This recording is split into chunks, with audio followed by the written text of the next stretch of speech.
2008 की परीक्षा में अंतिम रूप से चयनित नहीं होने पर मुझे किसी ने कहा कि तू तो केवी की नौकरी से संतोष कर ले, ये आरएस बनना तेरे बस की बात नहीं है।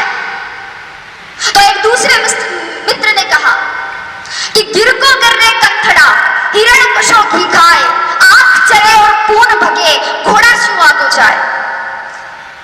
कि हिम्मत कर, हुंकार भर, हिरण कौन सा घी खाता है लेकिन घोड़ों से आगे जाता है। एक था उत्प्रेरण और दूसरा था दुष्प्रेरण। दुष्प्रेरण न स्वयं करे न दूसरों के दुष्प्रेरण का शिकार हो, अपने मुकाम अपने उसूल खुद तय करे और हर बार लोगों की अपेक्षाओं पर खरा उतरने की कोशिश ना करे।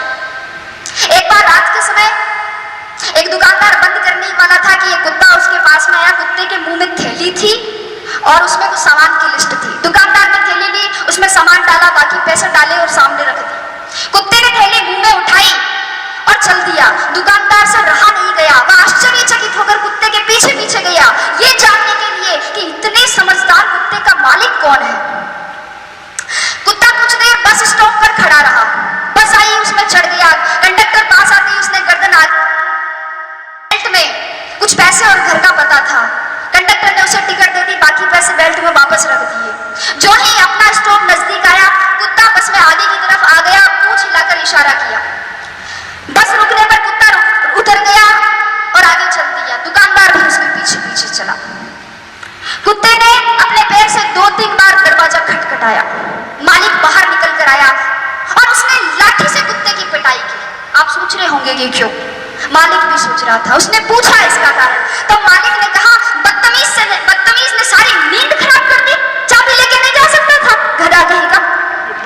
मित्रों, जीवन की सच्चाई भी यही है।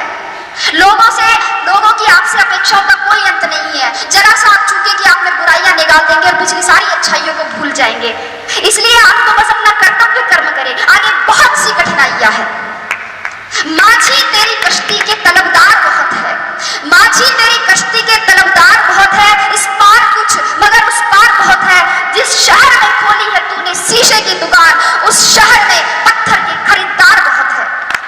लेकिन अगर आपने निश्चय कर लिया है कि आपको इस कठिन राह पर चलना है, अगर आपने सोच लिया है कि अब जलेबी की तरह इसमें उलझ ही गए हैं, तो फिर क्यों न चाशनी में डूबकर जिंदगी का मजा लिया जाए।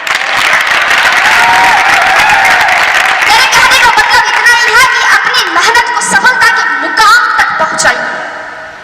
अपना संबंध खुद बनिए, अपनी तारीफ खुद करिए।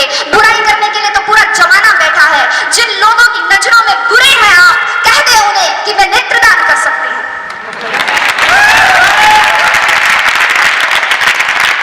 अपने आसपास के परिवेश में केवल उन्हीं तत्वों को प्रविष्ट होने की अनुमति दे जो सकारात्मक हो, विचारात्मक हो, बोधात्मक हो, सही दिशा देने वाले हो। अन्यथा आपके मस्तिष्क में क्रोध, ईर्ष्या और द्वेष के रासायनिक दुष्प्रभाव दिखने लगेंगे, जो आपकी सोने की थाली में पीतल की मेख जैसे अशोभनीय